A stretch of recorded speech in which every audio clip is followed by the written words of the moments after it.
Hi అండి, welcome to my YouTube channel happy talks. ఈ vlog వచ్చేసి మా తిరుపతి జర్నీ. ఈ ట్రైన్ వచ్చేసి పూరి తిరుపతి ఎక్స్ప్రెస్. మేము మార్నింగ్ 11కి అలా స్టార్ట్ అయ్యాము.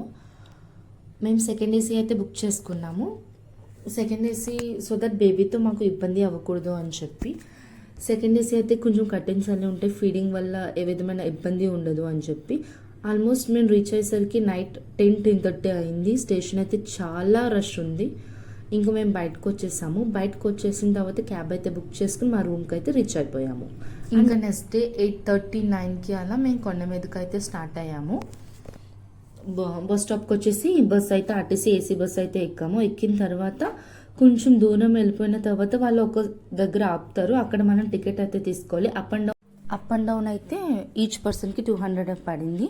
అప్ అండ్ డౌన్ తీసేసుకుంటే బెస్ట్, ఎందుకంటే వాళ్ళు 4 days టైం అయితే ఇస్తారు. సో మీరు వన్స్ కొండ మీదకి వెళ్ళిన తర్వాత ఈ 4 days లోపు ఎప్పుడైనా కిందకి రావచ్చు. అండ్ టికెట్ అయితే జాగ్రత్తగా ఉంచుకోవాలి. ఇంకా అక్కడి నుంచి స్టార్ట్ అయిపోతాము. ఇక్కడ మధ్యలో టెంపుల్స్ ఇవన్నీ కనిపిస్తాయి. ఇక్కడ కాలినడకన వెళ్ళే వాళ్ళు స్టార్ట్ అవుతారనమాట. కొండ మీద నుంచి వ్యూ అయితే చాలా చాలా బాగుంటుంది. ఇలా మనకి మంచి మంచి ఫ్లవర్స్తో వ్యూ అయితే నిజంగా చాలా బాగుంది. అండ్ ఇలా కొంచెం మనం జర్నీ చేసిన తర్వాత ఒక స్టాప్ దగ్గర మనల్ని దిగిపోమంటారు. మొత్తం బస్సులో ఉన్న ప్రతి ఒక్కళ్ళు దిగాలి. అక్కడ దిగిన తర్వాత మనతో ఏవైతే లగేజ్ ఉన్నాయో అవన్నీ చెక్కింగ్ చేయాలి. చెక్ చేసిన తర్వాత మళ్ళీ మనం అదే బస్సు ఎక్కాలన్నమాట. ఎక్కిన తర్వాత ఇంకా మనం స్టార్ట్ అయిపోతాము. మా దర్శనం వచ్చేసి సుపదం. 1 year కిడ్ ఉన్న వాళ్ళు దీనికి ఎలా ఉంటుంది. పేరెంట్స్కి ఆధార్ కార్డ్ ఉండాలి అండ్ బేబీది బర్త్ సర్టిఫికేట్ ఉండాలి. ఇవి ఉంటే చాలు. అండ్ గ్రాండ్ పేరెంట్స్ ఎవరు ఎలా అవ్వరు, ఓన్లీ పేరెంట్స్ మాత్రమే. డైరెక్ట్గా మనం అక్కడికి వెళ్ళిపోతే సరిపోతుంది. ముందు బుకింగ్ అటువంటిది ఏమీ అయితే కాదు.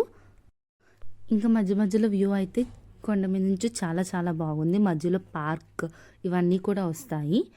సో మనం దర్శనం అదంతా అయిపోయిన తర్వాత ఎవరైనా విజిట్ చేయాలంటే ఇక్కడ ఫ్రీ బస్సెస్ కూడా ఉంటాయి. సో దట్ మనం అక్కడ ఈజీగా అవన్నీ కూడా తిరగొచ్చు. ఫ్రీ బస్సెస్ లొకేషన్స్ అవన్నీ కూడా చాలా బాగుంటాయి. ఎవరైనా టైం ఉంది అనుకున్న వాళ్ళు ఖచ్చితంగా అవన్నీ విజిట్ చేసి అయితే రండి.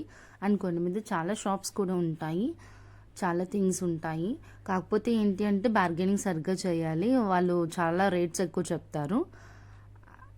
ఇంకా ఆల్మోస్ట్ దగ్గరికి అయితే వచ్చేసాము. ఇక్కడ నుంచి మనం ఫస్ట్ కళ్యాణకట్ట దగ్గరికి వెళ్తాము. ఇక్కడ చాలా కళ్యాణకట్టలు ఉంటాయి. మా రూమ్కి దగ్గర ఉన్న కళ్యాణకట్ట దగ్గరికి వెళ్ళి మా పాపకి తల వెంట్రుకలు తీపిచ్చేసి అప్పుడు రూమ్కి వెళ్ళి ఫ్రెష్ అవుతాం అన్నమాట. 100 rupees రూమ్ అయితే తీసుకున్నాం మేము. అక్కడికి వెళ్ళి ఫ్రెష్ అయిపోయి ఇంకా దర్శనానికి అయితే స్టార్ట్ అయిపోయాము. సుపథం టైమింగ్స్ వచ్చేసి 12 to మధ్యాహ్నం 12 to ఈవినింగ్ 6 వరకు అన్నమాట. ఇక్కడ చాలా వ్యాన్స్ అయితే చూస్తారు కదా, చాలా కాస్ట్ ఎక్కువ చెప్తారు మన కొండ మీద ట్రావెల్ చేయడానికి. అది ఫ్రీ బస్సెస్ ఉంటాయి, అవైతే ఓకే. అండ్ ఇక్కడ నుంచి మేము ఫస్ట్ భోజనం అయితే చేసేసాము. అక్కడ భోజనం పెడతారు. అది చేసేసిన తర్వాత మేము ఇంకా దర్శనానికి అయితే వెళ్ళాము. దర్శనం మాకు ఆల్మోస్ట్ 30 to 40 minutesలో అయితే కంప్లీట్ అయిపోయింది. చాలా త్వరగా కంప్లీట్ అయిపోయింది. మేము వెళ్ళిన టైంలో అక్కడ తెప్పోత్సవం అయ్యి జరుగుతున్నాయన్నమాట. అంటే సాయంత్రం స్టార్ట్ చేస్తారంట 7-7:30 ఆ టైంలో. సో బోట్ అదంతా డెకరేట్ చేశారు మంచిగా, మీరు ఈ క్లిప్లో చూస్తున్నట్టయితే. అండ్ ఇక్కడ చూడండి 9-13 ఆ డేట్స్లో అయితే తెప్పోత్సవం అయితే జరుగుతుంది అక్కడ. అండ్ మా దర్శనం కూడా చాలా త్వరగా అయిపోయింది అండ్ చాలా బాగా జరిగింది కూడా.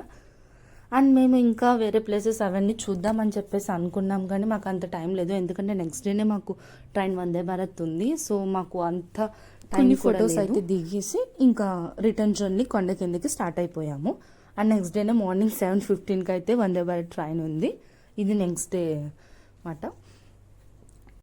వందే భారత్ అయితే తిరుపతి నుంచి ఉండదు, రేణిగుంట నుంచి స్టార్ట్ అవుతుంది. సో మేము ఒక 1/2 hour ముందే రేణిగుంట స్టార్ట్ అయిపోయి అక్కడ వందే భారత్ అయితే ఎక్కామన్నమాట. మనం ఎక్కిన వెంటనే వాళ్ళు మనకి news paper and water bottle అయితే ప్రొవైడ్ చేస్తారు.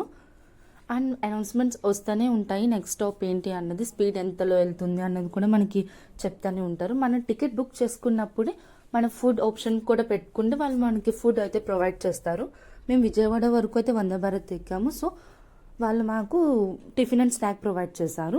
టిఫిన్ వచ్చేసి vada, upma and pongal and sambar and kesari sweet ఇచ్చారు. అండ్ 2 స్వీట్ బాక్సెస్ ఇచ్చారు. అండ్ మఫిన్ ఒకటి ఇచ్చారు అండ్ రియల్ జ్యూస్ ఒకటి ఇచ్చారు అండ్ టీ ఇచ్చారు. మనం డయాబెటిక్ ఆప్షన్ కనుక చూస్ చేసుకుంటే రియల్ ప్లేస్లో మనకి బటర్ మిల్క్ వస్తుంది అండ్ మఫిన్ ప్లేస్లో చివడా ఇస్తారు. అండ్ స్నాక్స్ వచ్చేసి vada, cream bun and chivda and sauce and caramel popcorn and that's it అండి. This is our Tirupati vlog. మీకు నచ్చింది అనుకుంటున్నాను. ఇంకా మీకు ఏమైనా డౌట్స్ ఉంటే కనుక కమెంట్ సెక్షన్లో కమెంట్ చేయండి. అండ్ ఇది నా ఫస్ట్ వ్లాగ్, సో ఎంకరేజ్ చేస్తారు అని చెప్పేసి అనుకుంటున్నాను. ప్లీజ్ మీకు నచ్చితే లైక్, షేర్ అండ్ సబ్స్క్రైబ్ చేయండి. And thanks a lot. Bye bye.